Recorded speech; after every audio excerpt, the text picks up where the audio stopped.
Argentina Egypt ম্যাচের যেই ৩টা ইনসিডেন্টে আসলে বিতর্ক জন্ম দিয়েছে বা বিতর্ক দেখা যায়, সেই ৩টা ইনসিডেন্টের ব্যাখ্যাটা আমি দেওয়ার প্রয়োজনটা বোধ করছি। প্রথমত হলো প্রথম যে পেনাল্টিটা আর্জেন্টিনা পায়, that was A clear penalty. এটা নিয়ে আসলে আর কোনো কথা কিছু বলার নাই, এবং এটা যে কেউ খালি চোখে দেখলেই বুঝতে পারবে ইট ওয়াজ এ পেনাল্টি। এরপরে যে দ্বিতীয় ইনসিডেন্টটা, এই ইনসিডেন্টটা ছিল এরকম, এটার ব্যাখ্যা যদি দিতে হয় সেটা হচ্ছে বিল্ড আপের সময় যদি ফাউল হয়, রেফারির উচিত ছিল তখনই আসলে ফাউলের বাঁশিটা বাজানো। রেফারিরাও মানুষ ভুল করে, সে তখন বাঁশিটা না বাজানোয় মিশর খেলাটা প্রোগ্রেস করে গেছে। সো মিশরের মানে পয়েন্ট অফ ভিউ থেকে দেখলে এটা একটা ভ্যালিড গোল হওয়ার কথা, যেহেতু রেফারি খেলাটা অ্যালাউ করছে। কিন্তু ভিএআরের যুগে ভিএআর নিয়মে বিল্ড আপে যদি ফাউল হয় তাহলে সেটা গোল বলে গণ্য হবে না।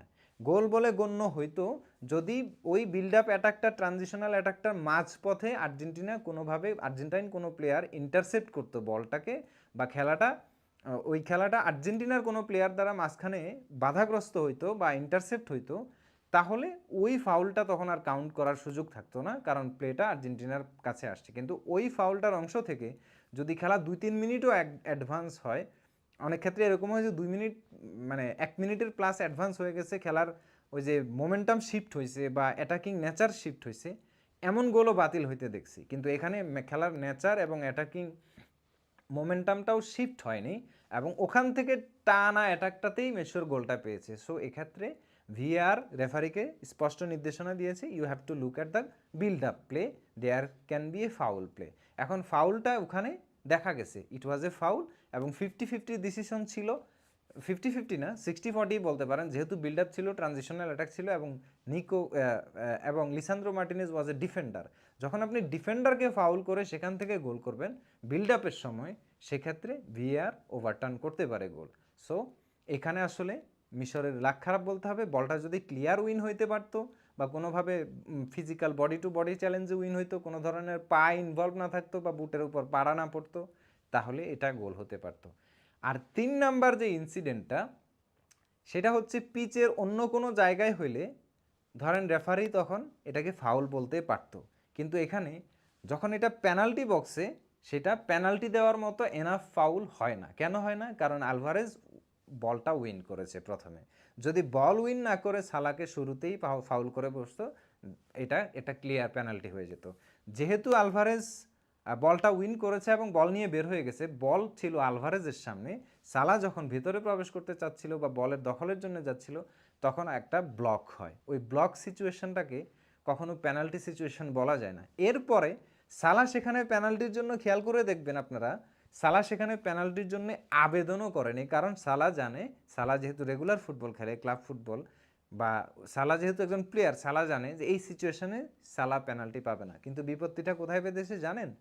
ওই অ্যাকশনটা রিভার্স হয়েই আর্জেন্টিনা আবার 3 নাম্বার গোলটা করে বসছে।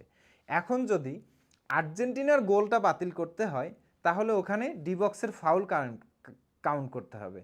আর যদি ডি বক্সের ফাউল কানেক্ট করতে হয়, তাহলে আর্জেন্টিনার গোল বাতিল করে আর্জেন্টিনার বিপরীতে পেনাল্টি কল করতে হবে, যেটা রেফারির জন্য একটা পরীক্ষার মতো সিচুয়েশন, যে এখান থেকে আমি একজনের গোল বাতিল করে আবার তার বিরুদ্ধেই পেনাল্টি দিতে হবে, যদি এটাকে ফাউল হিসেবে কাউন্ট করতে হয়।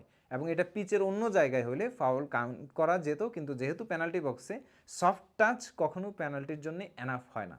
এবং এক্ষেত্রে যেহেতু 50-50 সিচুয়েশন, এবং আলভারেজ যেহেতু ক্লিনলি বল উইন করেছে প্রথমে, এই জায়গাটাতে এই জন্য পেনাল্টি হয় না। এবং মিশরের ভাগ্যটা এখানেই খারাপ, যে এই ফাউলটা যদি আর্জেন্টিনার প্রথম গোলটা, মিশরের প্রথম গোলটা যেভাবে বাতিল হয়েছিল, ডিবক্সের বাইরে যদি সালা ফাউলের শিকার হইতো বা এই ধরনের সিচুয়েশনের শিকার হইতো, তাহলে আর্জেন্টিনার গোলটাও ওভারটার্ন হইতো। এখন সিচুয়েশনটা এমন ছিল যে আর্জেন্টিনার গোলটাও ওভারটার্ন করা যায় না, আবার মিশরকে পেনাল্টি দেওয়া যায় না, মানে এই সিচুয়েশনে তো অবশ্যই না। সো রেফারি এমন একটা সিচুয়েশন ছিল, রেফারি প্লে অ্যালাউ করছে, মিশর ইন্টারসেপ্ট করতে পারে নাই, that was A goal. So মিশরকে প্রথমে যে পেনাল্টি, মানে মিশরের প্রথম গোলটি যে বাতিল করা হয়েছিল, সেখানে পিচের বিল্ড আপের সময় ফাউল ধরা হয়েছিল, এখানেও বিল্ড আপের সময় ফাউল ধরা যেত, বাট এত সফট ডি বক্সে ফাউল ধরা যায় না বলে ফাউল ধরা হয়নি। এবং আলভারেজ ক্লিনলি বলটা শুরুতে উইন করেছে। আপনি হাজার হাজার ক্লিপ পাবেন এমন, যেখানে আলভারেজ বলটা উইন করেছে। আর বল উইন করার পরে মানে টায়ারিং লেগে, মানে পেছন